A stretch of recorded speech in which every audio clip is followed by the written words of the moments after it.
Welcome to the SunDried Tomatoes Podcast, a podcast that will be monthly at first, and hopefully with your support, I can do these more frequently. But this is the first official episode. I find that pretty exciting.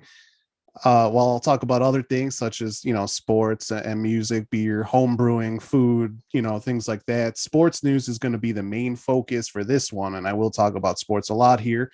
And it's fitting that we begin with a huge sports topic as our main talking point today, the European Super League. I am joined by my friend Javier Hurtado to discuss what happened this past week. But before I get to his thoughts, I wanted to just do a quick rundown of everything that went down here. News dropped, I believe, Sunday, April 18th, that 12 of Europe's biggest clubs were breaking away from the established soccer order to form a Super League. Those members included 6 from the Premier League in England. You got Liverpool, Manchester City, Manchester United, Chelsea, Arsenal, and Tottenham Hotspur. Also 3 from Serie A in Italy. You had AC Milan, Inter Milan, and Juventus. And then 3 from La Liga in Spain, Real Madrid, Atletico Madrid, and Barcelona. Of course, for those who don't know the European soccer seasons, it's very different, for every domestic league. And teams that do well in their domestic leagues can qualify for national cups like the Champions League and Europa League. Of course, it's very complicated. So if you don't understand it, you probably got to read up a little bit, watch some things, watch some commentary just to get a feel for it. But essentially, if a team doesn't do well, they don't make it to those top tournaments. It doesn't matter who you are, how established your club is, you don't make it. But this Super League was going to just essentially put these these teams that make a lot of money right into this tournament that was going to make them a lot more money regardless of what they were doing. It would have essentially messed with the UEFA, which is the league in Europe for soccer. It would have been the death of certain clubs that don't necessarily make as much money. It would have had economic impacts in cities. Youth sports could have been impacted in some of these cities as well because of lost revenues. It was obviously a big deal. And when you saw the reaction of fans, former players, media, teams that were actually players on the teams that were doing it, objecting to this idea because they didn't even know, it was obvious that this was kind of a coup by the billionaire owners. They essentially just wanted to disregard 150 years of soccer history, and just kind of do their own thing for greed. And there's so many videos about this, of course. You can hear, pretty crazy reactions. Essentially, for fans, it would obviously hurt their clubs, but the authenticity of the soccer culture would also be dead in this scenario, because you'd have, again, these teams, there could be like 20 New York Jets, teams that are like just lose every game, but yet they still get to be in this huge tournament regardless. It would have completely messed with things. Of course, just to run through these masterminds that were doing this, you had Real Madrid president Florentino Perez, Juventus chairman Andrea Agnelli, and chairman Joel Glazer of the Manchester United. Of course, just to throw in there, Agnelli is a guy recently fined, I think a couple of years ago, and maybe Javi, you know more about this. He was fined like £100,000 for a ticket selling scheme, I believe. That some alleged had ties to organized crime, though nobody can prove it. So obviously that shows what kind of a person he is. But, obviously fan backlash happened. The teams ended up dropping out of this Super League in just a matter of days, which surprised me. And Perez and Agnelli were kind of unapologetic with their responses compared to other people. The Liverpool, John W. Henry, who with Fenway Sports Group from Liverpool, obviously talked about how sorry he was to the fans. And Yelly and Perez just were kind of like, we're going to try this again. That's pretty much what the response was. But, before we get into how those guys can be stopped from trying it again, I'm joined by my friend Javi here, who's a Liverpool fan. So obviously he's got a lot to say about this. What's going on, Javi? What's going on in your mind through this whole ordeal that started on Sunday? It's a roller coaster, man. And the biggest thing regardless of who you support in the original founding clubs of this new league that was being created, I feel that the feeling most people had was basically they were betrayed, depressed, and then on top of it, they're very angry. There is, for my club, Liverpool, they, the whole thing is you'll never walk alone. That pretty much goes hand in hand with Liverpool. So when you see how they've already had a history with these owners where they had workers of the stadium going furloughed because of COVID-19, then on top of it, they're also doing other things such as, making this one of the founding members of this club when it's all about money and greed and, capitalism. And, the north end of, especially that part of England is usually very labor. They're very, liberal, very, socialist, quote unquote, with their things. They want to look out for each other. And even though I hate Manchester United, they're very much like that too. They're Northerners too, as far as, relation to London and everything like that. But, you got to give credit to someone like Marcus Rashford, who is working with people of that area and then now all of England to make sure no kid goes hungry. And, again, I can't stand that club, but the players there are top class. And again, the things they're doing are very for the people, for everyone. Yeah. And this whole move, not only does it just yell greed, but they were also, in a sense, being like, you know what, UEFA, this all started, I believe, with UEFA basically saying, hey, we're going to add more games to the already crazy long competition that we have, that you have to already integrate with your local cup and then your other little smaller trophies that you're competing with. So, these teams that are in it all the time, they're like, this is ridiculous. They're not, I'm sure they'll get paid a little bit, but the owners saw it as like, hey, why don't we make our own Super League? And again, money, TV deals and everything like that. I mean, we had Amazon and Disney going for it, and we know how much money they can spend. So at the end of the day, now, especially with my club being one of the vice chairman of the whole thing, it left a really sour taste in our mouth. And then, with John Henry, when his video response, I didn't think it was authentic. I think maybe he was sorry because he got caught. Yeah. And again, he's the vice chairman, so that says a lot. And I'm mostly going to focus on my club because, I mean, there's bias if I think about if I talk about the other ones, but I will touch on them. But mainly, I'm going to be talking mostly about Liverpool because this is how I'm feeling towards my club. But again, from what you've been seeing, like today, the Arsenal game, people are outside the Emirates protesting, yelling Kroenke out. You also had yesterday at the Chelsea-Brighton game, you had a lot of players out, or a lot of fans out there really upset. And this is before, maybe not yesterday, day before yesterday, when Chelsea had that Brighton game, they still did not announce that Chelsea was out of the Super League. So they went to go protest. And I think it happened not even an hour after, or an hour or two after they announced that Chelsea was out. And that's when teams just started dropping like crazy. And I think literally, Barcelona and Real Madrid were one of the last ones, same with Juventus, but Liverpool was one of the last ones too. I'm like, what the hell? It's you decided to do all of this. You did this without really consulting the fans or even thinking about the fans.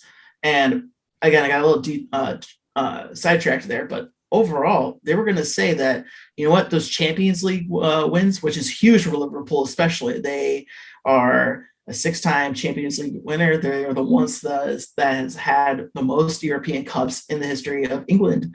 Real Madrid has the most, but in England, Liverpool is the European team. So for us, we haven't won the league in forever since as of recently, but with the Champions League, it's always been something that like, oh, European nights in Liverpool, awesome. But anyway, it's like, well, how can you erase all that history of this club for this 100-plus-year-old club? And you're about to say, like, you know what, all those champions you want, we're just going to move it over to the Super League that we're going to make. And it's like, dude, it's like a slap in the face. Come on. I didn't think the apology, like I said, was authentic. It was just a cop-out. And I don't think anyone, I've talked to a lot of my friends, I don't think anyone wants, John Henry and their whole FSG and everything like that in the club. Now, after having it sink for a while, you got to also think for me, with these owners, we had American owners before that was awful. And these guys, FSG bought us, and they made a huge, people talk about how LeBron is part ownership of Liverpool. People talk about how Nike is now their kid before they had New Balance. So it's like, okay, you just seen money dollar signs fly up. They're adding an added stand to the stadium. They're spending a lot, but the thing is, with the club's history, they're going to use that to make a ton of money. And it just showed, yes, we got quality players, and that comes with it too. And the trophies came. So FSG, for all intents and purposes, they did give us what we wanted. We got a Champions League trophy with them. We got a freaking Premiership trophy. Go to a Champions League game where you see Dortmund playing and you see their giant wall of fans and everything like that, all the chanting and everything like that. You go to PSG in France, you see the flares around, and their fans are pretty crazy too. Our fans, when I went to Anfield, get loud, and there's a lot of passion there. I've never experienced that in my life. Maybe the only time I did was when I was in Quebec seeing the Montreal Canadiens play, but the French Canadians. So you figure they have, some kind of chanting things and a very loud stadium too. Granted, the United Center is very loud too, but it's mostly the chants and all that other crazy hooligan / extreme fandomness that you see. Yeah. Yeah, it's definitely on my bucket list to get to a soccer game somewhere, just to be in that atmosphere. Because I'll take you if you. That's the thing.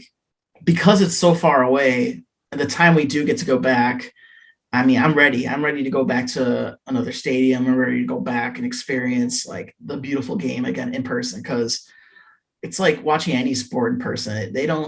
The TV doesn't really capture most of it. It does, but seeing it with the naked eye is something completely different. But we'll go, and that's the thing. We'll find you a team also that you can support. I'll help you out with that. Yeah. So I do want to get into just your love for Liverpool, how you became a fan of Liverpool. How long have you been a fan of Liverpool? You kind of, and why? Obviously, there's so many teams to pick from. So yeah. So my journey, I guess, for being a football / soccer fan is basically at the beginning.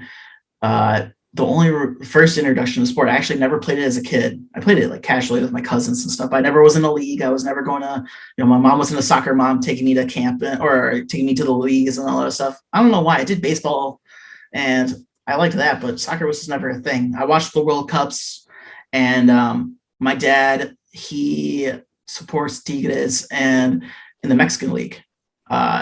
But he wasn't a diehard or anything like that. The only other team he liked was Chelsea, which was located in London.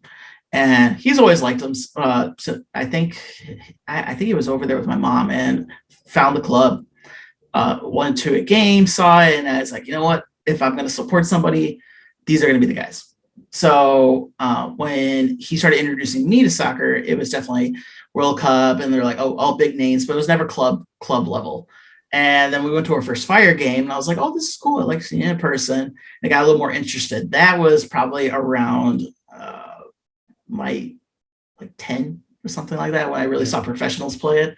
And, in America, especially back in the 90s and early 2000s, no one really cared about soccer. We don't have these giant stadiums. We have this history. We don't have, all of this stuff and that links the clubs with the city, because over there, like I said, people over there, this sport is their life. Yeah. The teams work very hand in hand with the city. The teams pretty much represent a good portion of the city too, who supports them. These are people going in and day in and day out to go watch the game and everything like that. If you had to compare it to a sport here, it would probably be around with baseball. And the reason I say that is because, especially how Anfield is and how most of England is that they want to keep the game when it was starting out to be very, fan driven. It's we're from an area that doesn't have much money, but all the money we do spend and the money that we do go to is going to football. And that's what people would go to. Kind of like how people go to church on Sunday. Well, some people went to football, and they would go with their mates. They'd go with their, family. They would all gather together, and it was like a thing. And that has been going on for, like I said, over 100 years of doing that level of commitment to a sport. And when you have that, it kind of seeps into the city, kind of how the Bulls kind of took over many times over Chicago. Granted, it went worldwide. And I think because of the TV rights we had here in America, I think, you can talk to anyone about the 90s Bulls. They'll tell you like, oh, I've watched games, or I've seen Michael Jordan, or, there's a big thing. Over there in Europe, they had all that, but we were kind of blocked out. I feel we were blocked out in America growing up because I never really heard about any of that stuff from TV or anything like that, unless it was a Champions League further in the 2000s where it was actually on NBC, ABC. Yeah. And, when the owners when the American owners bought it. And that's where we're going back to this too. Like we're talking about that Amazon and the Disney money for broadcasting rights. And I mean, I'm literally a product of a TV showing me something I can't see hundreds of thousands of miles away, and watching the beautiful game, how it is. And, again, we're very lucky to have the NBA here, the MLB, although, I know the J League and the Korean League for baseball is very good too. I mean, I know the trophy for the Korean League, isn't it a sword? Yeah. Or is that like, that's amazing. That's awesome. Like, I know they were one of the first sports to open up after COVID was a thing. So I watched some of it. It was awesome. Like, I love Korean baseball, but, this is all when you expand and show more people what the other people over there on the other side of the world are going crazy about it, some people are going to catch on. And again, like, it doesn't take much to show other leagues to people who are big fans of the sport. Like in Mexico down there, they know of, Manchester United, they know of Barcelona, they know these big teams because a lot of Mexicans, a lot of, from where my family's from and everything like that, they've had their best players. They're like, oh, I want to go play for Barcelona. I want to go play for Real Madrid. Like, to them, that's like the best. Like, that's where you're going to go. That's very big in Brazil, very big in Central America, Argentina, South America. Everyone knows that if you want to go play this sport at the highest level, you got to go to Europe. And, I'm not saying just Europe. The J League in Japan, Russia has, 2 teams that are in the Champions League in UEFA. So clearly, they've got a lot of talent too, but most of the big teams and a lot of the history of people being good, England, Spain, France has a lot of stuff, Germany for sure. So when we finally got TV, the game, I'll never forget this. I saw a 3-3 game, Barcelona Real Madrid, a Clásico, and it was the game. I think it was Messi's first El Clásico. And after I watched that game, because my family just got Goal TV, and Ray Hudson was commentating, great commentator, amazing. You should look up some of his lines. The guy has a way with words, so I'll leave it with that. But I watched the game, and the game was beautiful. It was, it's a tie game. And I know people here go crazy about tie games. Like, how can that be? But you saw some of the best players there. You saw such top level control of the game. And like Barcelona, especially when Pep was there the first time, Pep Guardiola, the current Manchester City coach, when he was coaching them, they were playing very beautiful soccer where it was almost like, it was almost like they were playing a video game and everyone else was just like along for the ride and getting destroyed. And that game pretty much sparked it for me. And I got into the sport. And again, with the Goal TV, I was able to really watch it. And I remember watching the big game that I decided to be a Liverpool fan now. It was AC Milan, and it was AC Milan versus Liverpool 2005. And one of my favorite players that I was following, I was like, all right, let me follow the Spanish league, because if it's Europe, I want to, let me just pick Spain, because, I'm Mexican. My mom's side of the family goes back to roots to Spain. So I was like, I'll just go for them being my European country. So I will find Spanish players and I'll see how they're playing at the top level and all that stuff. And again, I was watching the World Cup, and because, if Mexico got out, I was like, all right, let me get another team up. So I have 2 teams to root for. I know some people won't like that, but that's just the way I did it. And I was like, one of those players was Xabi Alonso, and he made a big signing to go to Liverpool. And that's when I was like, oh, okay, Liverpool, this is cool. And I started reading up about them, saw some highlights on the good old, whatever ad available on the Goal TV, reruns and everything like that. I was like, I like this player. He's cool. He's Spanish. Like, Liverpool seems cool. Like, the Beatles are from there. That's pretty cool. And like, I did a little more research on the city and like the team. I was like, okay, these guys are pretty badass. Like, I dig their whole motto, never walk alone. I really dug their whole ideas behind, Bill Shankly and Bob Paisley and everything like that. Like, they were very like, like everyone's a big family and like, you got to help everyone out. Really gave that brotherly love kind of thing that I feel the more northern area of England has, where everyone looks out for each other. Everyone's very loyal to, like their city. Everyone's like, that's the vibe I got from it. And I was like, I respect that. I don't want to just go to a team that's just like, we're rich. Fuck yeah. We're the best. Like, it's no, not for me. Anyway, so yeah, the 2005 Champions League final against Liverpool, against a stacked AC Milan team. And any Liverpool fan will tell you, or any person really into soccer, that's one of the games you should watch, because it goes to show you how a team can come back. And Liverpool's one of those teams that when they do come back, it's usually everyone's heard about it because something freaking crazy happened and you can't believe it. I mean, you talk about the most recent one with Liverpool and Barcelona. I mean, I remember I was at work watching that and I freaked out, celebrating and everything like that, while people were like, I don't get it. Like, what's he so happy about? I'm like, oh yeah. Well, if I tell them, oh, I'm excited over a soccer game, they're gonna be like, who the hell watches soccer? But, but anyway, yeah, and that's where I started loving this team. And I've been to Anfield twice. And, as a fan and as an American, it's with no family at Liverpool, it's insanely hard to get tickets, which is fine. I'm okay with that, because there's been, again, people who've been going to these games for tons of years that have had season tickets and they retain them because, again, they love their club, they love their football, and it's their team. So yeah, I get it. Like, I got to pay the premium tickets, that they're not like skyboxes, but they're basically like, hey, if you are not one of the members of our club and you have that early access because you've gone to so many games, you have access to these games before everyone else, then you're going to have to pay this to get into the stadium and watch the game. And I mean, I'm going once a year and, save up my pennies to go do that. And it's worth every penny for me, because being at that historic stadium, seeing all the history that's there, and not only that, but seeing your team play and the atmosphere around it, it's priceless to me.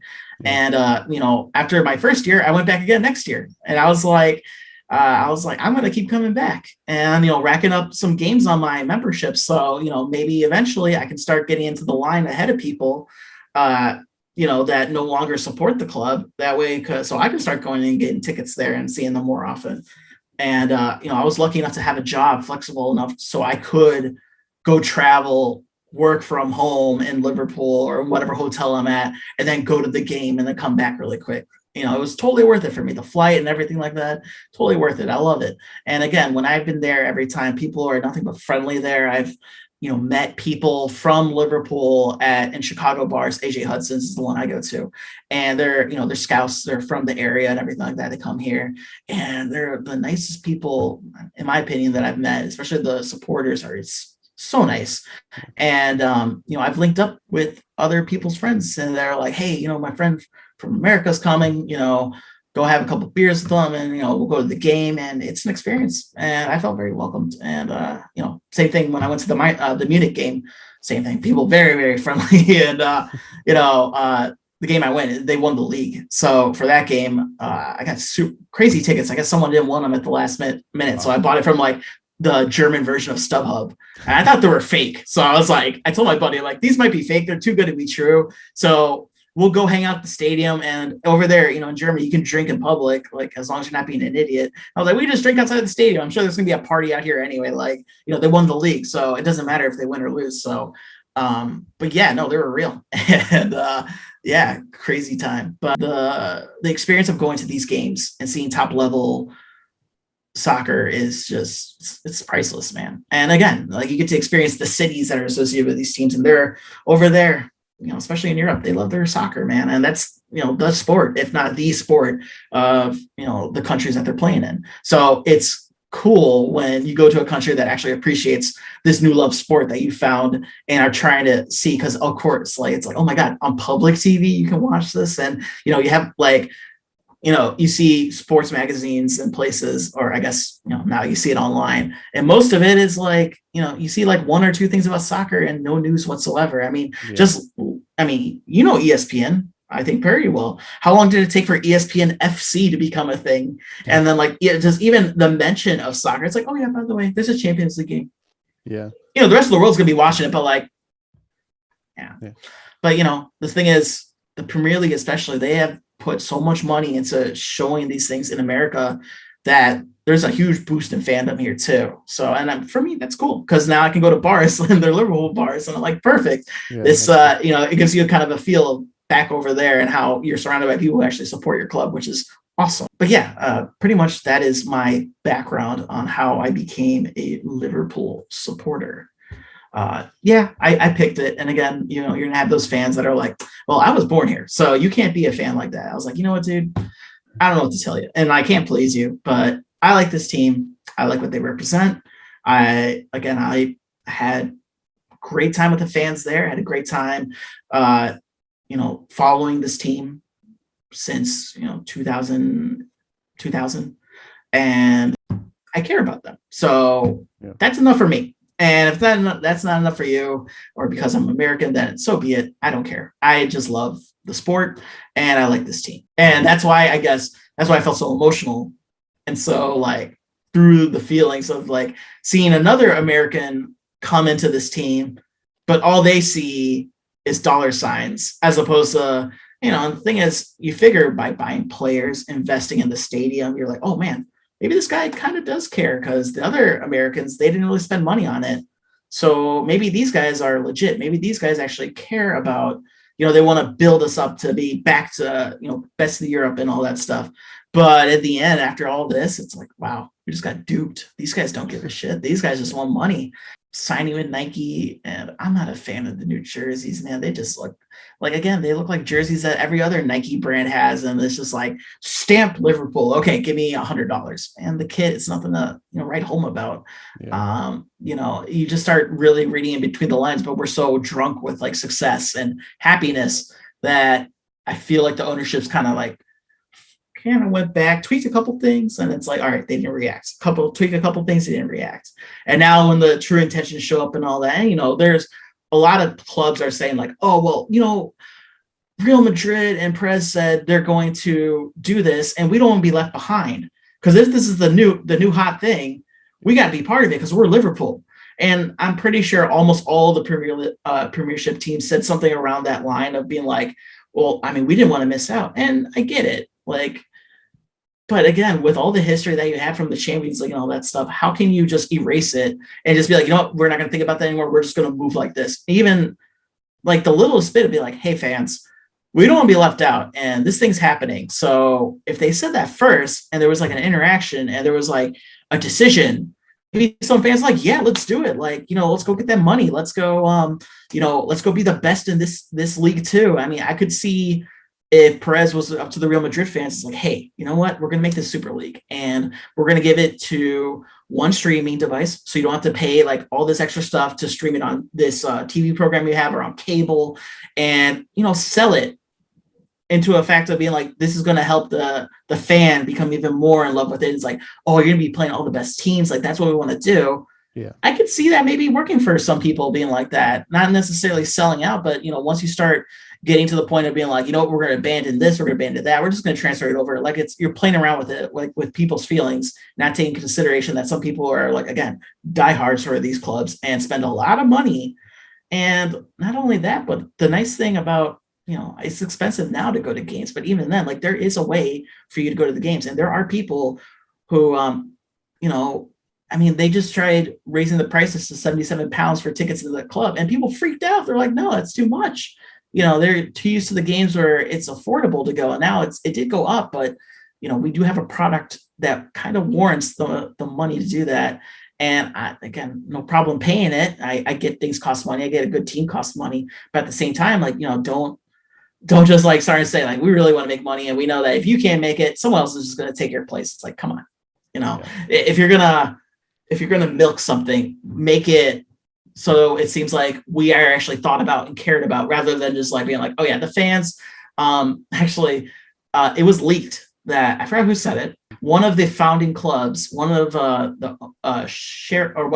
chairmen said that, you know what, kids these days, they don't care about Champions League. They don't care about, football. They don't care about, FIFA and stuff like that. Like, we got to make this appealing so that everyone watches it. And like, the old fans, like, they have all this, like, whatever, they're legacy fans is what they said.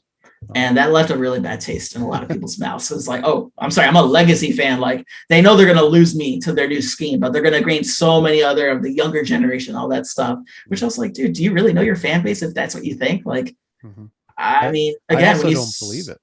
Yeah, exactly. And I was like, that sounds like BS.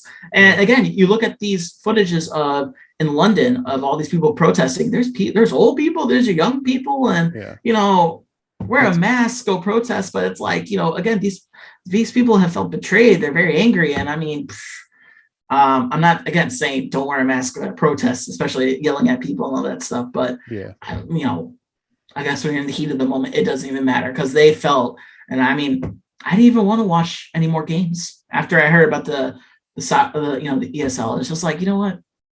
What's the point? We're going to join this new league. There's no Champions League anymore. The season, it's just like, it's already like, we're not doing too well. We're not even going to get in that Champions League spot. So what's the point of watching? Like, again, the owners, they don't give a damn. It's like, it was just really discouraging. And like, again, a lot of people were like, I refuse to watch because of what's going on. And I respect that. And I was kind of like, yeah, I refuse to watch too, because this is just shit. Like, it's such toxicity in the air. Like, what's the point? Like, everyone's felt defeated. And then, once we started lifting everything, like I said, today's the Arsenal game. I watched a little bit of that, but it's just, I still feel like there's that stench in the air that people are still like, I can't believe they tried doing this. It's fresh, it's new, man. I mean, oh yeah. I mean, were you ready to burn your jersey like at some point? No. Because you know what? Maybe my Nike jersey I just bought. And but like,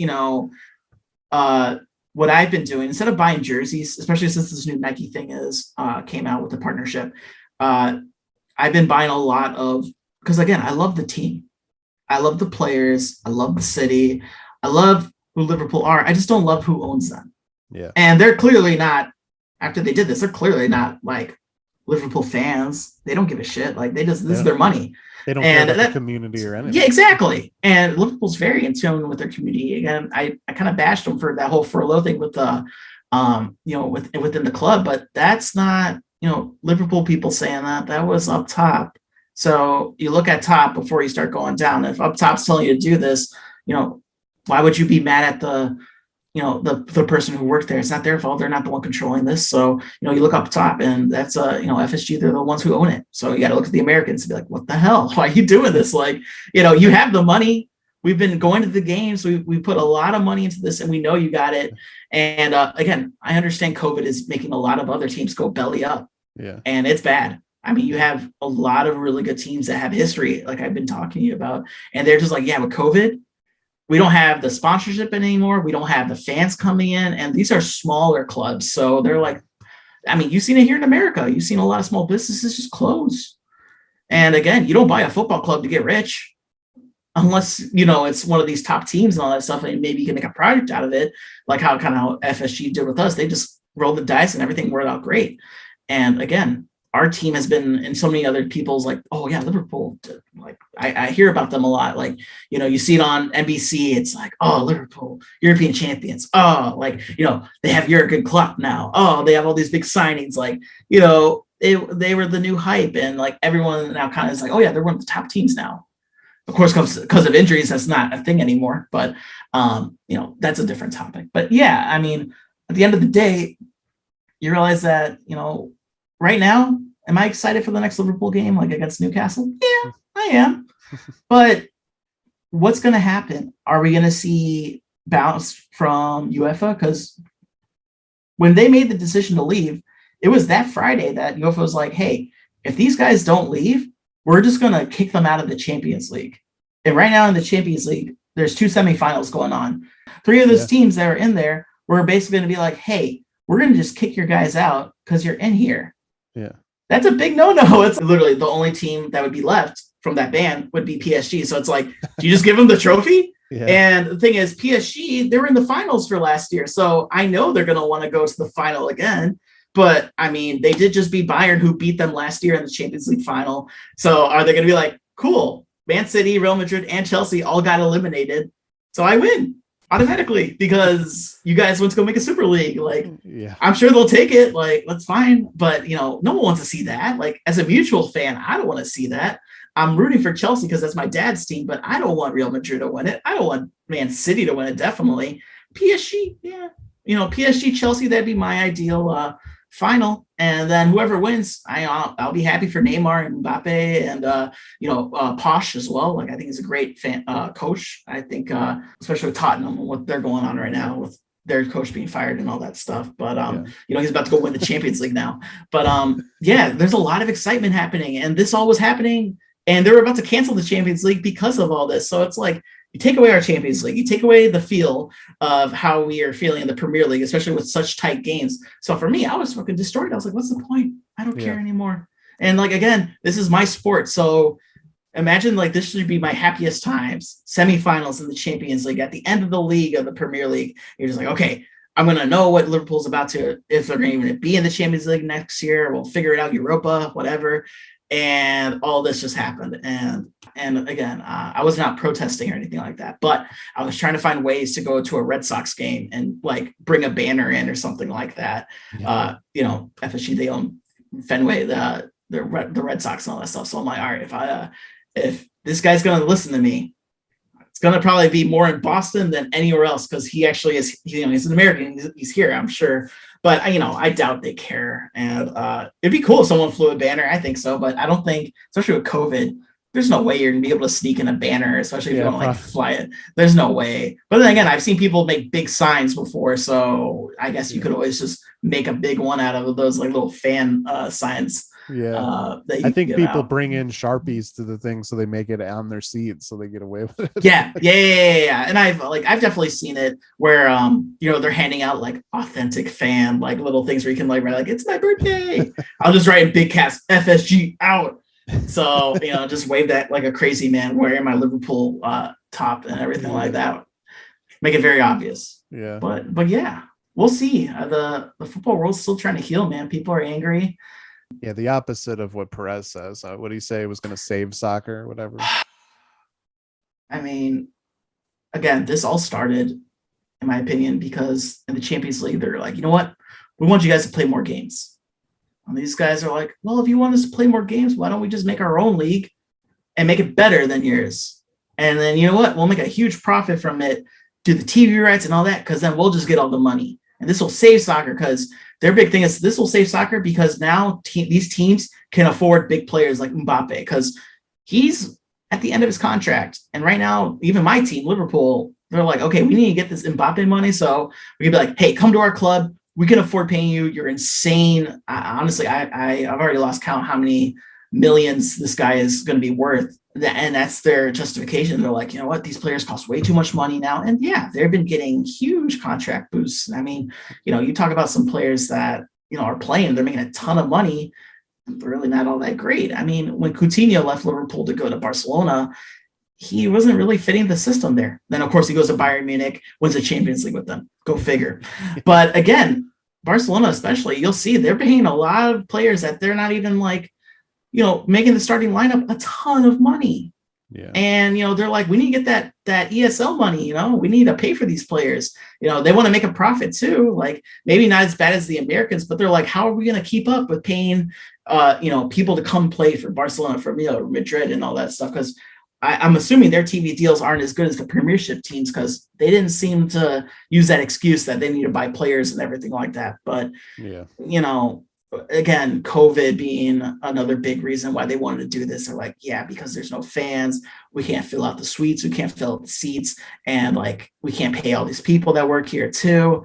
And I get that. Again, I think ultimately at the end of the day, if the teams almost consulted, I mean, the fans make a big portion of it, especially in this, like in the countries that they're in and in the sport that they're in. it's not like here in the NFL where it's just a franchise. It's like, oh, you're always going to be here. In their culture and over there, relegation and league tiers are a big thing.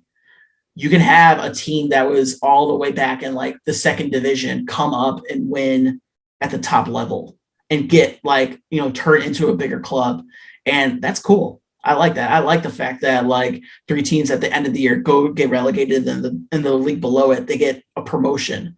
Yeah. And with that comes money. With that comes, the ability to upgrade your stadium, it's what fan doesn't like winning trophies and getting, up and down. It's that's the whole idea of being a fan. I mean, you look at teams like Pompey, where they were a Premier League club and now I think they're in the 3rd division. They're just going up and down, up and down. Teams like Sunderland, same thing, Premier League team, and they're just going up and down because of bad ownership.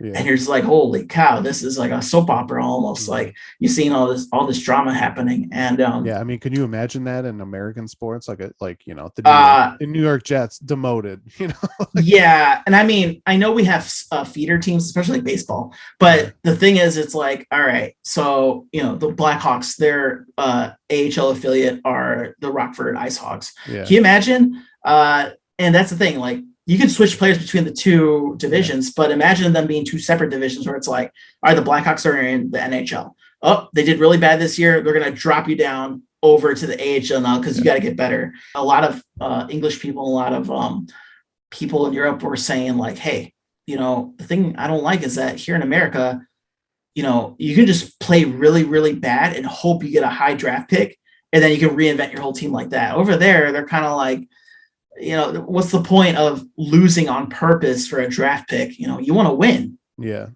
So I don't think you could sell anyone about that fact. It's like, we're going to tank so hard because in this system, if we do that, we have a better chance of getting a good player. Over there, that's unheard of. It's like, why would you? Just like how people here, it's like, how can you leave a game at a tie? That's unheard of. It's like, well, why would you lose to try getting a better player? Yeah. So when you try to franchise a sport that doesn't have a place where you can't lose out of all that money you get, then it's just it's going to be a big backlash with that. So I think that's what they were trying to do with this league, because they were like, oh yeah, the founding members, they never leave, they're always here. It's like, dude, you have to earn it. That's what the whole point of the Champions League. That's why it's so great, because it's all the best of the best of Europe, and that changes just like in time. So like, if your team like Leicester City, they never were in the Champions League, and they were winners for the first time in the Premier League a couple of years ago. And it was a great story. And the fans like, oh my God, I'm sure they're over the moon. And then go to Europe too, to play in the Champions League. And they did pretty well. All things considered, they went pretty far from where they were at, and they were playing big teams again in Europe, European nights, and all the fans get to go to that. Yeah, that's amazing. It's I'm jealous. Like, in my lifetime, Liverpool have always been in the 1st division. I can't imagine seeing your team going from like the 2nd division, going up to the 1st division, then winning your 1st division in the main league, and then going to something like the Champions League that you've heard about. So all those players, I'm sure they're over the moon and gasping like, I was watching, people that I idolized growing up for this sport. And, ultimately that's the thing, man. How are you going to inspire a new generation of people by destroying history? Yeah. That sounds like the opposite of what you do, but exactly. Are there things that you think are in maybe the Premier League, since that's the one you follow at Liverpool, or some of these the Champions League or the Europa League, that you would like to see maybe tweaked or changed, or do you think it's fine the way it is? Well, definitely not. I mean, Champions League has its problems of its own, and Europa as well. I mean, the final between Chelsea and Arsenal was in Baku. For those people that don't know, Baku is not exactly the easiest place to get to. And on top of that, people from both teams are from London. So to get there, I think they're only allocated not even like 6,000 tickets, some ridiculous number. And the rest of the tickets in the final were for, people with the dough. Yeah. The people in businesses and all that stuff. That's the one people spending all the money at. So yeah, there's big problems. I mean, that defeats what I was just telling you. Like we want this for the fans, we don't want to, it's like there's no actual fans at the Super Bowl. It's just like, rich people and celebrities. Yeah. And stuff. Yeah. And again, this is coming from a sport where all you need is a ball and you can play it. Again, that's why I feel football is so great, because you don't have to be rich to enjoy the sport. You just have to have passion, and literally you can play football anywhere.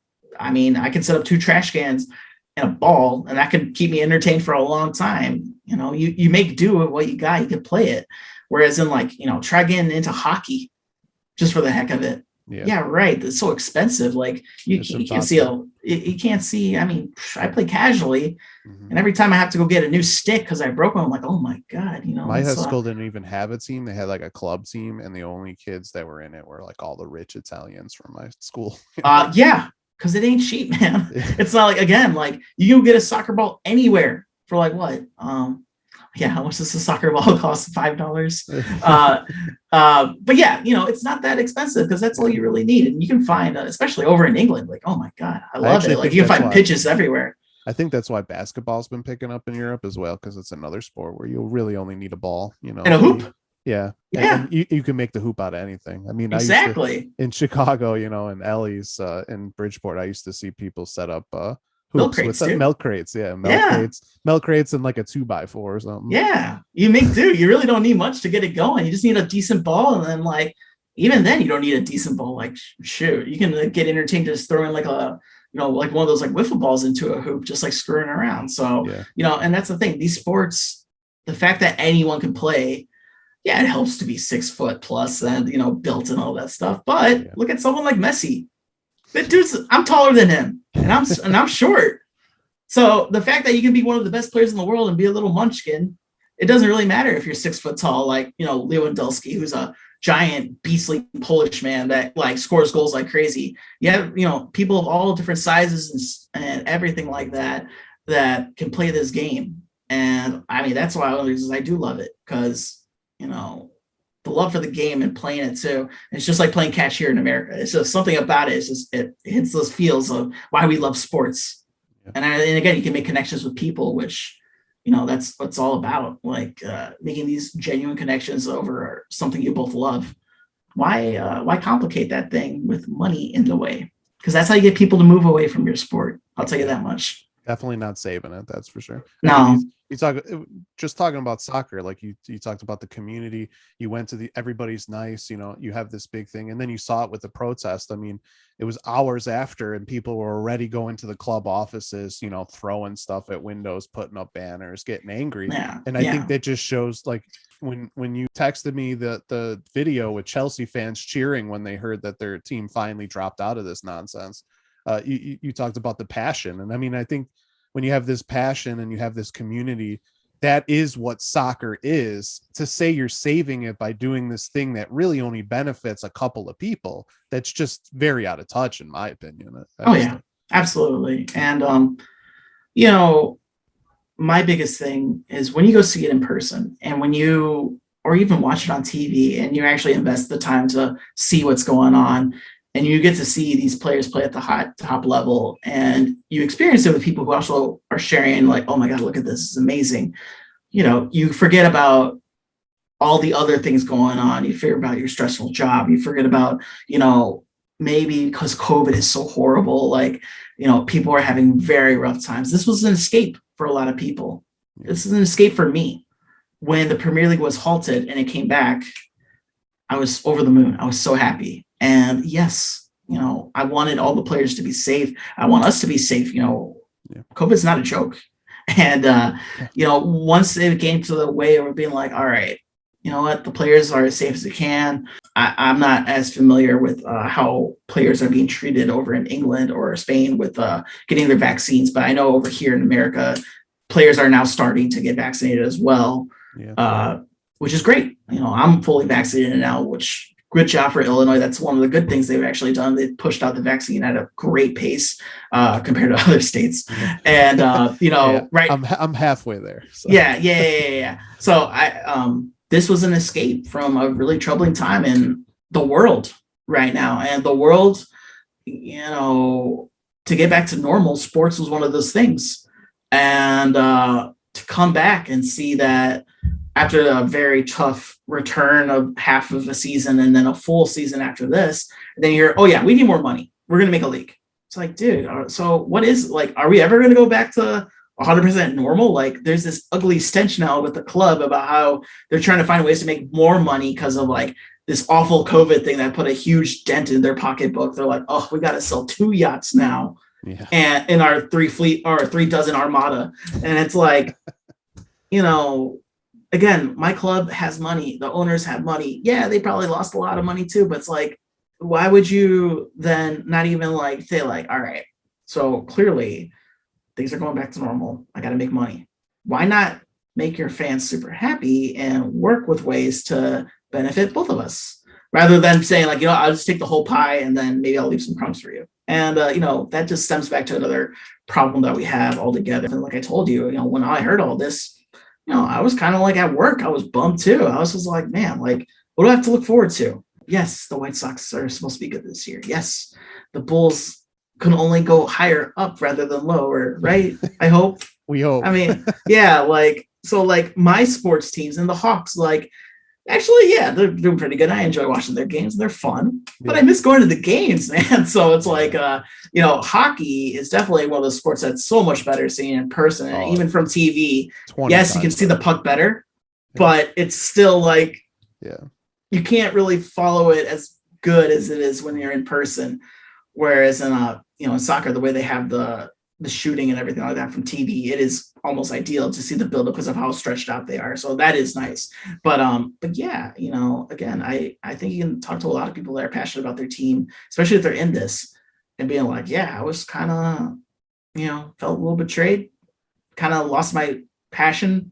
And again, these are people that are in love with the city, with the club, with players there. Yeah. And the thing is, the players and the coach, they were kind of thrown under the bus. They're like, oh yeah, we're going to do all this. And yeah, I know you guys don't really want to do that too, because that means like you're going to, again, these players grew up watching the Champions League. These players grew up. We have some local boys that are on the team that are like, hey, Liverpool's my team. Like, Trent, I know, he was like, what the heck? Like, I don't want to get out of the Premier League. This is my thing. The Champions League, that's part of our history. Like, what's wrong with you? So, big ups to the players and the coaches. At the end of the day, clearly a majority of them were not with it. They did not agree with it. And I don't even clearly think they knew in the beginning. They didn't. They're blindsided. Yeah, it's crazy. It's like how we found out.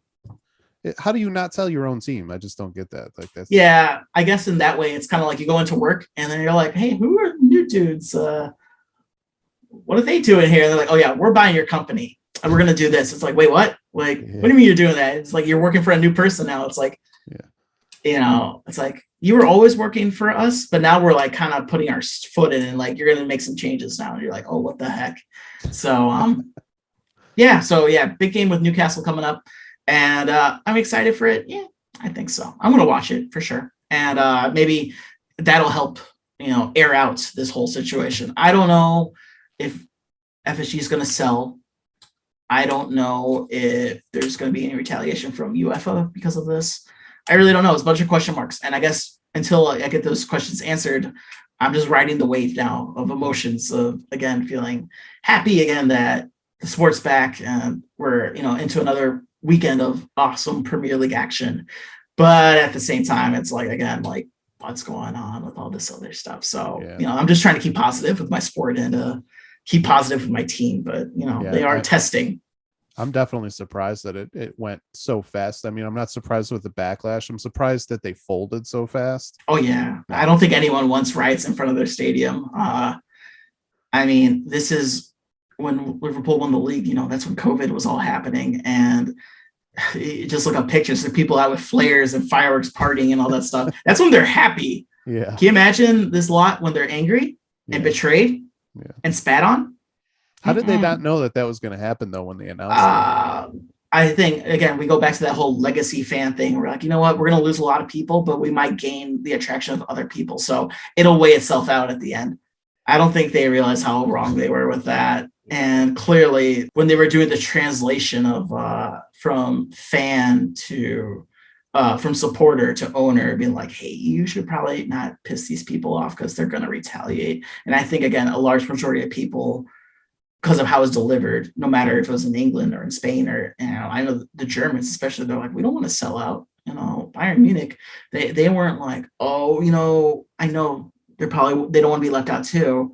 Yeah. But they're smart enough to be like, dude, our fans are probably gonna be pissed if we do this. Like, we need to see this out, and then like we'll jump in, and if everyone's like, okay, this is a good idea, UF is awful, let's get out of here, rather than just being like, you know what, we'll take that choice away from you. Because if you give people the choice, I mean, that would make me feel better if I had a say about it. And if the majority of people voted okay, then it's a democracy. Okay, I'll go with the flow. And it's not like we're doing anything, evil or anything like that. Now, what the owners were doing was pretty evil to the fans. I hope we can be positive, and I hope we can get out of this. But I know the Glazers are wanted out by Man United 100%. I know most of the people at FSG most people at Liverpool want FSG out 100%. And Arsenal, Stan Kroenke is definitely not making any fans anytime soon. And now this really pushed it over. They want it out. Again, Chelsea being one of the first ones out, I did see people saying, oh, Roman out, but people know with the owner of Chelsea, with Roman, he's very, he spends a lot of money, he fires coaches, and that's just the style that they are. And, no disrespect, but like, if this guy sees money, I wouldn't be surprised. But again, why not ask your fans? It's like, hey, we're just going to join another league. Like, you guys want to win trophies, right? Chelsea are the only team in London that has a Champions League. That's a big deal. And they won't tell you like, hey, hey, Arsenal, hey, Tottenham, you guys are trying so hard to get Champions League, and we have one. You don't. And, that's a big thing in being in London too. Yeah. So yeah, I don't think they face as much as a backlash. I can't speak for the fans of Juventus and the fans of, Barcelona, Real Madrid. Because for me, I don't really have many friends that are into that fan base, but I can only imagine the diehards that have similar interests in me on how you care more about fans rather than the dollar at the end of the day. They probably have very similar feelings too. So I can't really speak on them, but I know the backlash as far as the Premiership was big time and no. Yeah. So what do you think needs to be done so this doesn't happen in the future? Because it seems like Perez and Agnelli are kind of behind the scenes thinking, okay, how do we make this work?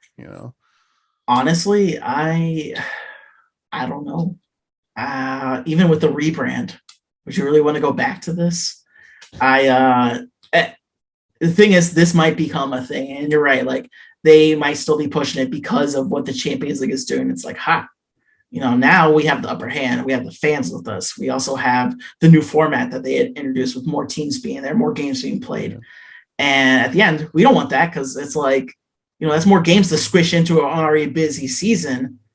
These players, they're not going to play way more games that they have to. It's, yes, more money. Yes, more, who doesn't want to play in the Champions League? But you're going to have to expand the roster even more now if you want to compete in all of the levels. You're going to have injuries and well, yeah, definitely. I don't know how familiar you are with the season, but like in the Premiership, you have the FA Cup, which is a sub cup of all the football teams in England battling it out for a cup. Then you have the Carabao Cup. That's another thing that they got going on with the top leagues in England.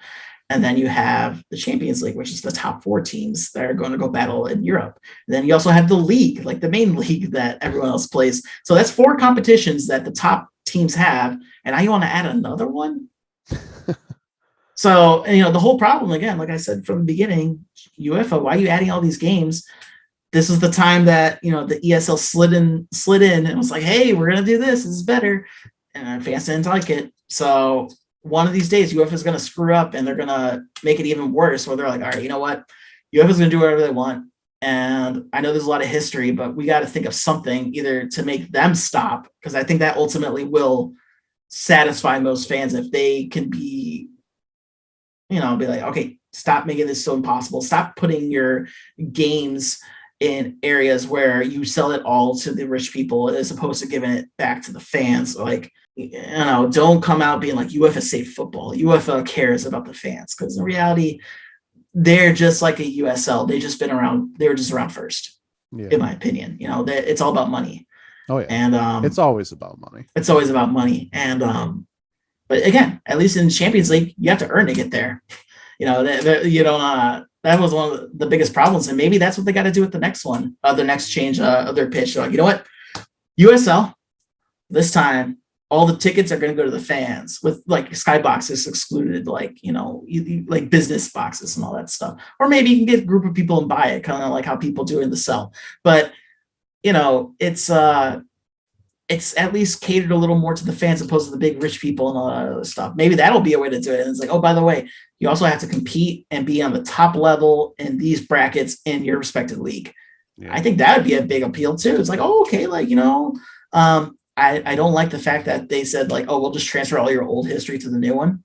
Yeah. Like, I'm not a fan of that. I'd rather just start from scratch, maybe coexist. And then maybe Champions League will be like, okay, we got to fix our stuff. And they'll stop that before it becomes a thing. I don't know. It's at this point, it's USL and UEFA playing chess right now. And we're all just along for the ride. So yeah. I hope both of them end up just like outdoing each other and making it better for the fans. Because that way we'll win. Again, it's about that money too, so they could definitely do some damage. So I'm just trying to enjoy what I have right now, because again, after COVID and all this other stuff, who knows how it's going to be in 2 years from now? Who knows how the Premiership is going to be 2 years from now? A lot of people are talking about VAR ruining the game too, and the Premiership's not a perfect league as well. Like, a lot of people are like, oh, no one. Like, the normal fans can't go because of how expensive it is too. Again, like, people did lose their seats because it was like so dang expensive in these areas that don't have people with a ton of money, but they love the club a lot. So there's a lot of problems, but this definitely did not help. Throwing a big megaton of problems on top of our problems. That's like the last thing we want. So, make it a happy package, and then maybe people will start buying into it, in my opinion. Do me a favor, after all this, when you have some free time, I want you to, like, the biggest thing, especially in soccer, people try relating to themselves on like what a club reflects on them. A lot of people go, all right, where's my family from? So like I said, I started off going with the Spanish dude because of the family history I have with my country. And then from there, I found a club that kind of linked to that. So like, sense. I don't know if you would be like, okay, so I'm mostly Italian, so I'm going to look for Italian players or Italian clubs that, or like, what city your family originates from there. A lot of Americans, I feel, will do that, being like, okay, I'm English. Like, I'm American, but like my family's from England. They're all from Manchester. So it's like, okay, that's easy. Do I support Manchester United or do I support kind of like here? Like, all right, I'm from Chicago. Most people in the area are Packers fans or Bears fans because of the way that, we have ourselves. So I feel people that are proud from a place are like, oh, I really like Paris. Well, PSG has a team. And then from there, they'll start researching into their own head and being like, okay, is there a player I like? Is there the way they play something I like? They find things that they end up finding. So, whether it be your lineage or, something you believe in how a sports team should run or how a coach is, I'd be happy to give you the soccer equivalent of being like, well, if you like all this, you might like, how on Netflix it tells you like, you're suggested, like you have this percentage compatibility. There's definitely a soccer version of that. I bet you $5 I can find something online that's like, I'll give you a quiz and then you just start looking at this team because it's mostly on what you would pick based off of your personality. Yeah. I mean, it's probably, I feel like that's the way to get other Americans into it too, is to get things like that. Oh yeah, for sure. I always say that people love sports, no matter where you're from. So that's why I never necessarily get how things are marketed.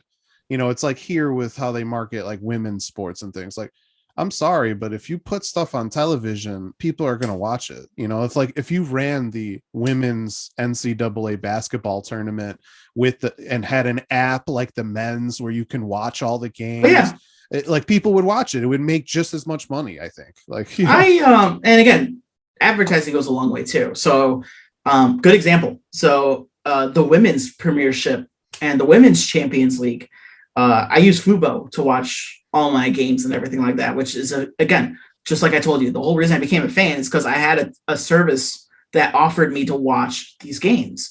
And with Fubo, in my opinion, I get all the Champions League games, including some women's games.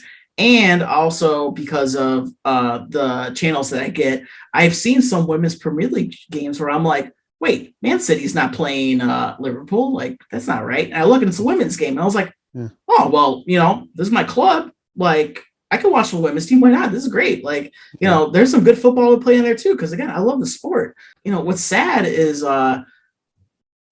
this is only recent that this is all coming out. And again, Fubo, big chops to them. They also stream WNBA games. I mean, before that, I don't even know how I would watch them. Yeah, I think ESPN has like the some playoff games in their championship, but it's like the regular season. Good luck, like again, ESPN Plus, they have the Italian league under their contract. They have the FA Cup under their contract too. So, the money's there, and I don't even know if it's really that much more expensive just to stream additional games that are already getting recorded anyway.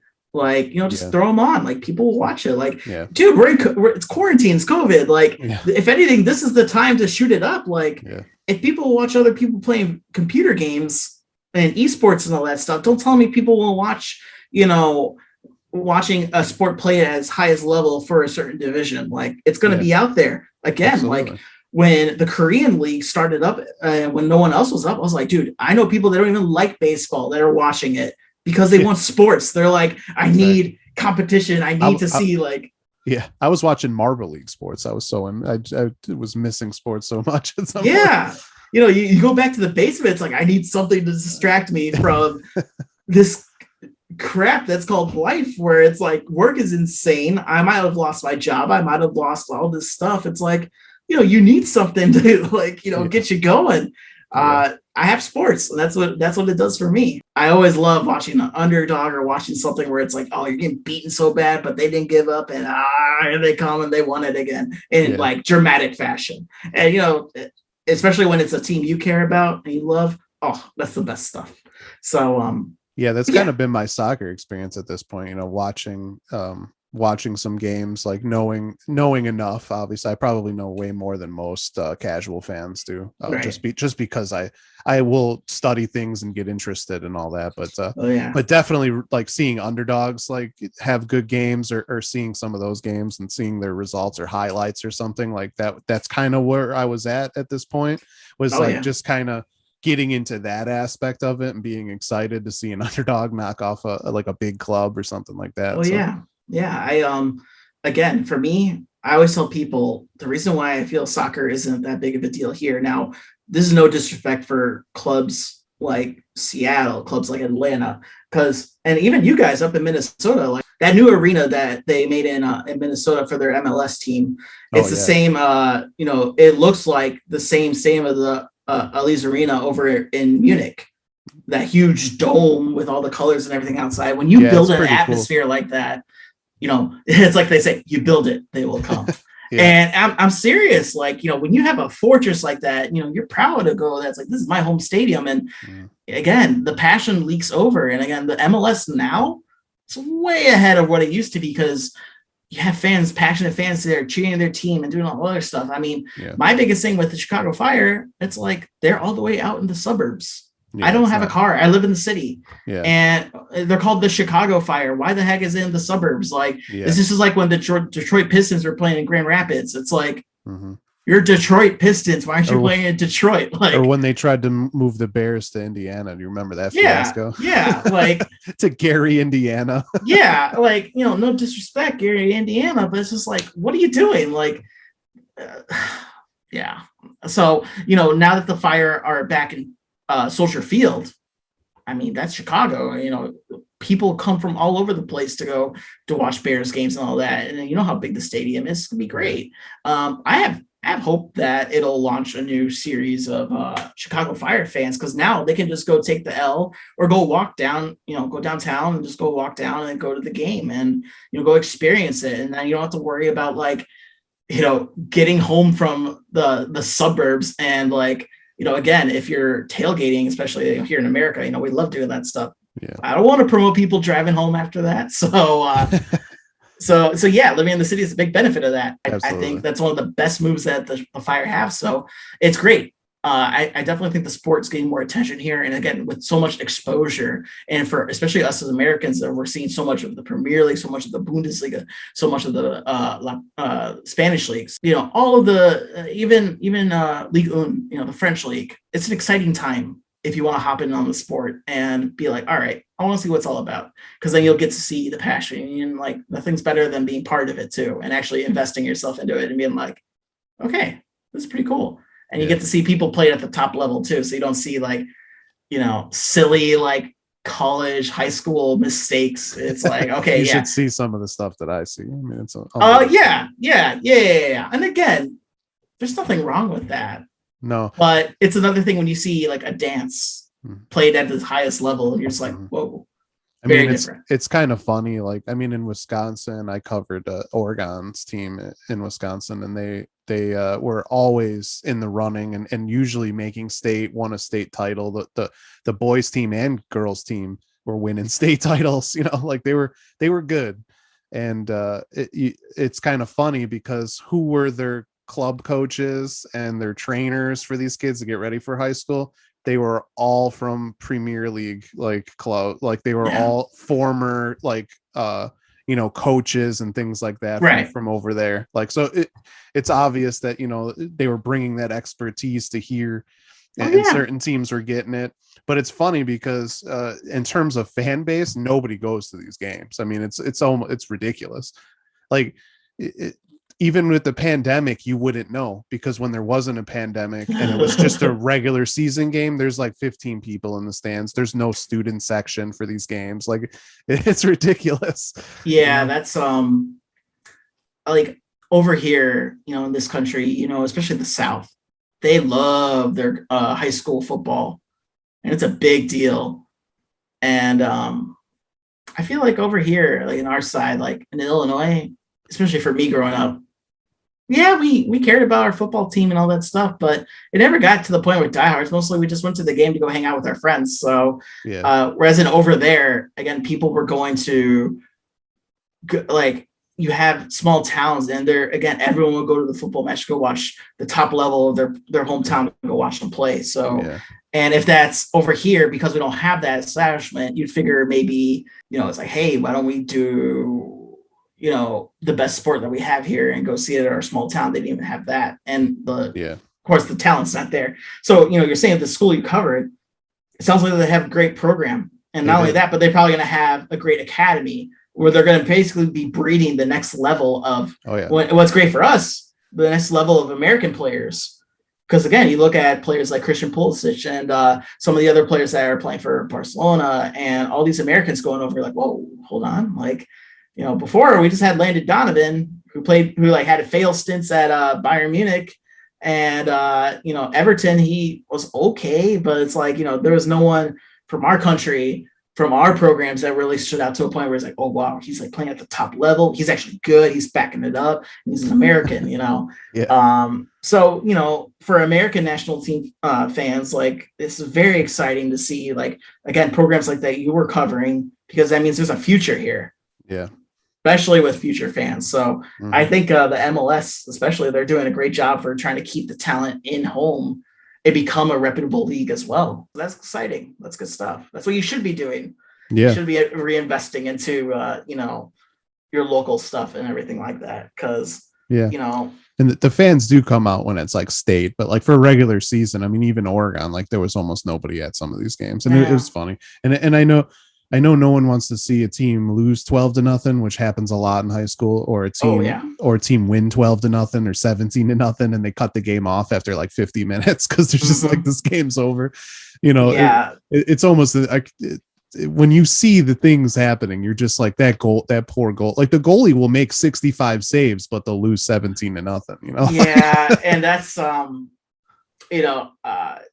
different conversation we can have, but I definitely think there should be a rule, like a slaughter rule, where it's like, okay, like, it's over. Like, I'm sorry, like, just go home. It's over. Like, the team has hit that level. And some people are going to tell me, like, oh no, well, what if they come back? I'm like, dude, if you're losing 15-0 and you come back, like, holy cow, like, I doubt it. But like, obviously there'd be contingencies in place. It's like, you have to really be losing where everyone's like, okay, we agree. Like, or maybe like boxing, have the coach throw the white towel out and be like, it's over. Like, we give up. We want to lose this way. My poor goalie. Yeah, soccer is funny because it's like, Okay, like when the games are in the fall here for boys and girls in Minnesota, Wisconsin splits it up, but so by the time you get to October, November, it's cold outside, and Oh you're yeah. trying to take pictures and cover these games, and it's like 9-0, and you still have like 60 minutes left in the game, Oh plus the yeah. 10 And it's minute cold. intermission. Yeah. Oh yeah. That sounds like fun. But hey man, that's why we love sports, right? Because But then you'll get the good games too. I mean, I had a lot of good games, section finals that were like 0-0, and then it from watching any soccer game when it's 0-0 and then there's only like 5 minutes left. Those are the most like heart-wrenching 5 minutes that you'll have watching these games, especially if you have interest in the team. Oh yeah, that's called heart attack moments. It's just like any sport, like anything under 2 minutes in basketball, anything like in the ninth inning, and like where it's like, all right, like this is going to make or break it. This is something that's going to happen, especially in American sports. Cause and I say American, like, baseball, football and all that. Cause someone has to win. Yeah. Like it doesn't end. So it's like something's going to happen. With soccer, it's like, if you're having a really crap game and the other team's having a really good game, a tie is great. You're like, all right, awesome. Like that's a win. Yeah, unless it's like golden goal stuff like World Cup, but like right. I don't think anyone does golden goal anymore, man. But did they take that away from the World Cup now? Yeah, it just goes to penalties, which some people can argue is worse. Yeah, penalties is not. I've seen high school teams losing penalties after having like a great game with the other team. And that's why people hate it. I mean, I know in the NHL too. The Blackhawks had that 3 overtime game against. Against the Kings. I remember that. That was the game that Kaner did the heartbreak for the celebration from Taze, I think, when he went over and did the whole thing. And no, don't get me wrong. I was dead at work the next day, but what a game. I'm just glad it ended like that, not some like lame goal. But, that's why it's like maybe golden goal is a good idea because then you get moments like that. Yeah. So, I mean, there have been some crazy moments with golden goal. I think I remember I think it was maybe Spain winning a World Cup with a golden goal. Like, so I know. So Spain's only won one World Cup, and did they? They might have had a golden goal at some point in those playoffs. I don't know if it was the championship. Yeah. Or it might have been the Euros. So it could have been the Euros too. I think that the Euros, Spain did do something like that. And again, I don't watch the Euros as much because again, it's not really televised, especially back in the day. They have their competitions too. So, they have the Euros, which is, every in between 2 years between the World Cup and everything like that. So, especially with the Olympics being delayed, I mean, I don't know how that's all going to happen too. It's going to be insane. Everything going on at once. And the thing is, I don't know if you knew, but the Super League thing, UEFA was working with FIFA being like, if they do this, they can't play for their country. Yeah. I think FIFA was talking about banning them from the World Cup. So can you imagine, like, again, Messi's with Barcelona and they were in on this. So that means he couldn't play for Argentina. Can you imagine a whole country wanting to kill, like, Argentina loves Messi. Yeah. Brazil loves Neymar. Can you imagine a whole country, especially a country like Brazil that loves soccer? Again, this country, like, for the most part, they shut down everything when they're playing. Something like here in America, like, America gets in the World Cup. It's like, okay, cool. No, whatever. Like, I still have to go to work. Over in Brazil, it's like a holiday. It's like, oh my God. My dad would tell me when he's in, he goes down to Brazil for when he used to be at work. And he's like, oh yeah, the World Cup's happening. So everyone's like, oh, gotta go watch the game, big screen, and, gotta go to the beach. And like, they're playing it there on a big projector screen and all this stuff. Like, it's a big deal because everyone there is very proud of their soccer team. So it's a big event. And a lot of teams in Europe are like this too, or a lot of countries are like this in Europe too. So, when you tell them that their best player can't play because he's part of a team that got into this whole scandal thing in this league, again, you're pissing people off instead of making them fans. And that's a great way to do it too. Yeah, absolutely. Yeah, what a mess, man. This whole league was just bad timing, bad execution, bad everything. And this is what happens when basically it's like, F everyone, give me all the money. Because that's literally what it was. Yeah. And it's crazy too that again, that this happened so fast. They dropped the news. Like you said, the season wasn't even over yet, which a lot of commentators were extra pissed off about that because this goes beyond rivalries. This goes beyond hatred of another team. This goes beyond all that stuff. At the end of the day, we all love the sport. And there's something almost all of us can agree on, that we don't want something like this happening to our sport that has been a certain way for so long. Again, there's nothing wrong with improving, but this was just like a hard right or left turn, I guess, if you're thinking about England. But it's a hard turn of what it used to be like, and it's like we're just going to completely change it so it benefits us. Again, like we said earlier, I don't think they actually thought it would be that bad. And I don't know if maybe their PR department didn't give them a heads up, or their informants from okay, let me translate English soccer to an American and how different and how much more this means to them and how they will actually react compared to again, I'm put something like in America where it's you know what? In our league, we can no longer have food, and you cannot drink beer watching baseball. And also, we will make games end up in a tie if no one wins by the 9th inning.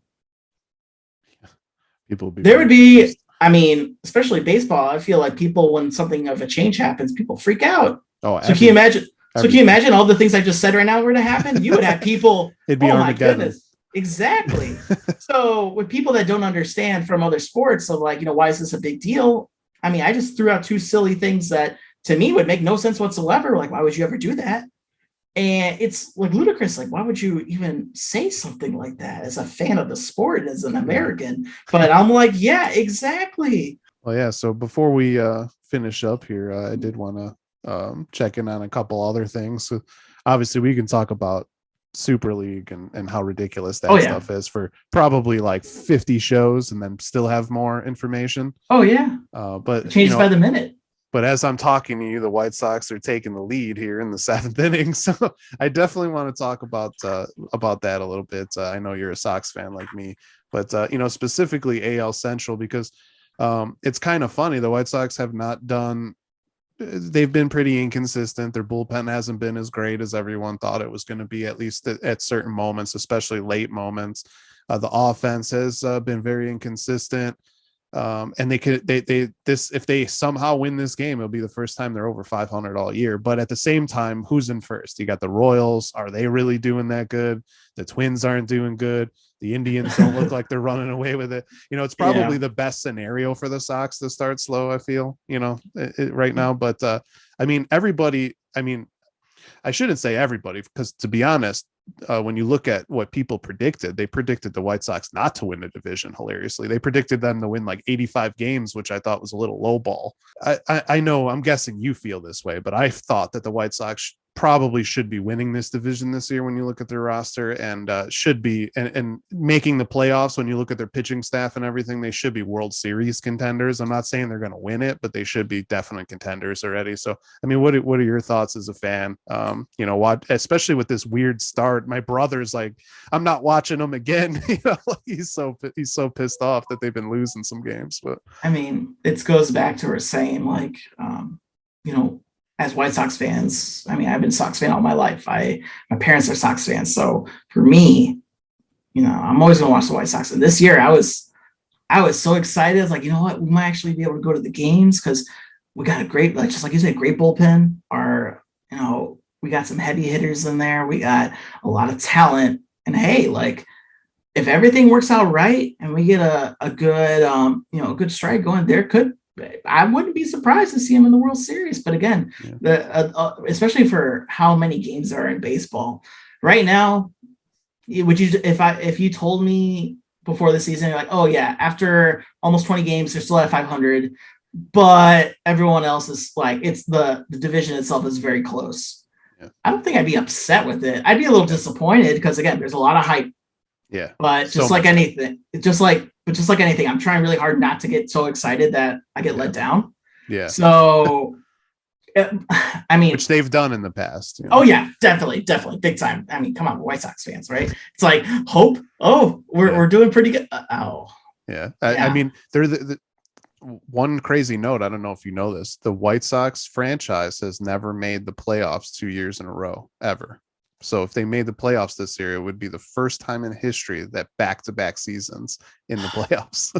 That's what I love about baseball. There's always a stat for something. And what I love even more about baseball is when people break those stats. So I hope it's with the roster that we have, they should at the very least make the playoffs. And that's my, like, if they make it this year, I will be satisfied. Like, again, I want them to win it all. Yeah. But if they have a playoff run, like, that's what you hope for. You hope for the August, September games mattering. Yeah. And then those crazy playoff games. I mean, last year against Oakland, the A's, dude. It was really fun. I mean, they had a chance to win it. It was fun. They definitely did. And they won a game. That was great to see too. So no, absolutely. And that's what you hope for.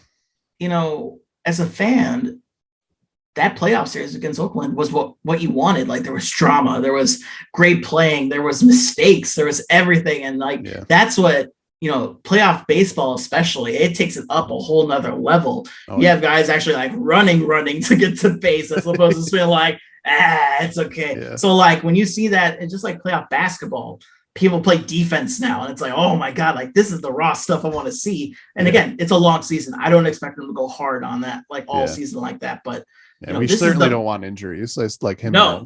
Or running into a wall during a preseason, game. But that's a whole nother conversation. And when you do things like that and not look at the big picture, but again, you don't want to see people, like I said, not run to the first base and actually try. Like, it's like, I'm glad he did try, but why did you try during a game that kind of doesn't matter? But whatever, at the end of the day, I'm not happy where the Sox are, but I am accepting of it. One thing that I do want to say, and I say this to my brother all the time, is that it's actually amazing that the White Sox probably should be undefeated right now. I mean, when you look at the games, they should have won all of them. And that's probably good, because I don't know if I've ever said that before. Usually when they lost in the past, they lost. Like, the game was over. But when you have a lead in the eighth and all you need is a bullpen guy to do something, I feel like everyone's going to have bad games. Everyone's going to blow games once in a while. But I just feel like to have that happen all year is probably not going to happen. So they're going to have those opportunities to win every night, and that's going to be good. And like you said, it's early. There's a lot of things that play into that. And at the end of the day, if we're talking about, are the White Sox going to do anything mid-season and it's still 500, I might be a little more concerned, because it's like, all right, are you going to actually make a push, or are we just going to go back to being not that good anymore? Like, I feel it does, especially by mid-season. Oh yeah. And again, if our players can stay healthy, that's just like anything. I mean, with COVID and all that stuff. But I have been seeing lately, a lot of the players are getting vaccinated. So, I mean, that's just another step in the right direction. 80 to 85% of them, I believe, got vaccinated. So we'll see how that goes. And I mean, there's been players that have had, like in hockey, that have had COVID, and they can't skate the same way they can skate before. So, I mean, this is something. Look at Moncada last year. I mean, he was not the same player last year. No, absolutely he was never not. recovered at all. He was winded, run in the first, like it was. And again, these are athletes. Yeah. Like, they were at the top of their level doing what they're doing in their sport, and now they can barely do it. Like, so, goes to show you, it's like, once they get all these players vaccinated, now we don't have to add the COVID card to, to the game. And I mean, especially in hockey, like when one player gets COVID, it spreads out to other players. And I mean, especially what's going on in Vancouver right now, they have to put a halt to games because the whole team is infected. Like, it's insane. It goes fast, especially with that the UK variant. Yeah, it's wild. Yeah. And it's like I was saying, is we just want things to go back to normal. Go to our games, go to hot dogs, our beer, and go live our getaway from. This is our happy place, and this is our what we enjoy watching and doing. Yeah. And thank God, my girlfriend was nice enough to be a Cubs fan. She bought us Sox tickets against Cleveland, and I am so hyped to go see them play. Oh, and that's awesome. And I've been, I'm jealous, man. Oh, I know. And like I said, well, once you get your vaccines and all that stuff, then you got to make your way down here too. But and definitely am. Oh yeah, and that's what I mean, dude. Like now that sports are becoming a thing where you can actually like go out and be like relatively safe, and especially if you have your vaccine, all that stuff, it's in that shift to go back to normal. And oh yeah, I can't wait to go see the Sox play in person, and hopefully, when we go there, we'll see a win. Yeah. And maybe another Rodon no hitter, right? Yeah, right. That'd be good too. But yeah, when we go, oh, I can't wait. Yeah, I mean the last professional game that I've been to, because obviously I cover sports for my job, so I've seen a lot of sports, which it's also nice to be able to see. Oh yeah. All the different sports, but it was at the Sox game that we all went to. Was it 2 years ago? When we knew they were getting better, but they weren't quite there yet. Yeah, they won that game when we were there, which was pretty sweet. I think that was firework night too, right? Yeah, it was. So yeah, I mean, so I've literally been thinking about that this whole time for this whole past, over a year now, of how much I want to get back to a game, because I also went to a Twins game that year. Which was fun. Target Field's a great place to go to. And I really wanted to get to, the St. Paul baseball team that's actually an affiliate with the Minnesota Twins now recently. Cool. And that's supposed to be really fun. And then, like you said, that the MLS stadium is supposed to be a blast. And so I was like, kind of like looking at all these things for last year, like thinking, oh, this is going to be a great time. Like I'm going to get all these things in, and then the pandemic hits. So now I've just been like, I need to go to these games quick. Like yeah. And, coming home and going to Sox Park and everything like that. It's, especially when you go back for the first time, because you can't go back because of the pandemic. I follow some people on Twitter where they're like, I'm finally back. Like in Sox Park, I'm finally watching baseball in person. Like, you get a little tear coming down. And you're just like, I will never take for granted live sports, especially my team, and like watching this and like, some dude spilling beer all over the place. Like, I don't even care anymore. Like, give it all back. Like, I'm sorry I said so many bad things about people and all that. Like, I just want something again. Like, I want to feel like, fans and all that stuff. So yeah, I mean, if we ever manage to go back to a game together, it'll be fun, just like the time we went for fireworks night, and hopefully we get to see a win as well. Yeah, absolutely. So I'm excited, man. I'm it's like I said, it sounds like there's a little bit of light that we're seeing at the end of the tunnel, and I'm all for that. Absolutely. Yeah, so to finish up, bring it all the way around. I know you talked about wanting to get back to Europe to see Liverpool. How excited are you for that chance again to go to that stadium? I mean, to get back to Anfield, it's like I told you. Once I went for the first time, it was more so, how am I going to get tickets for next year for my one game that I get to go, because I got to plan it. And because of all the other leagues they're in, it was more like, I just got to make the time and go. And that wasn't even, because before I was like, I can't go, money, I can't go because of job. Now it's like, all right, I'm going. When am I going to do it? So the first time that they're going to open it up, I know it's going to be loaded with people trying to get back into, because again, there's people that live there that have been going for years and years and years and years and decades of their life. And I've just started going. So I'm going to try my very best to get back in there. And I'm willing to almost go to a point where I'll go fly out there and I'll just like go hang out around, go in the city and just experience it that way before getting into the stadium. Because again, I'm sure everyone is going to try getting into these stadiums as soon as they can. Because Liverpool actually, in the Premier League, they did allow fans at the end tail of the resuming of the league. They at the end did have some fans in the stadium, and I'm sure they were like on cloud nine, like so happy to go watch their team and everything like that. So yeah, I'm insanely excited. I mean, again, I know right now, and from the time that I've checked, I don't think England or any place in Europe is really, besides like Croatia and of course Iceland, which I just found out is allowing tourism.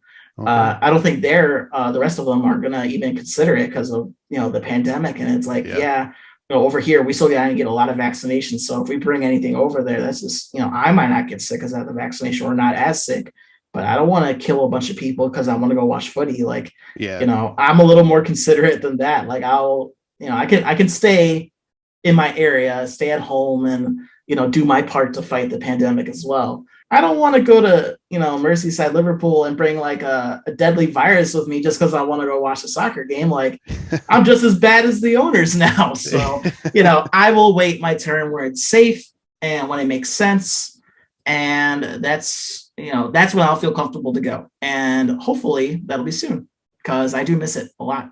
All right, so that was my friend Javier Hurtado, and we were talking about a lot of things in this first SunDried Tomatoes podcast.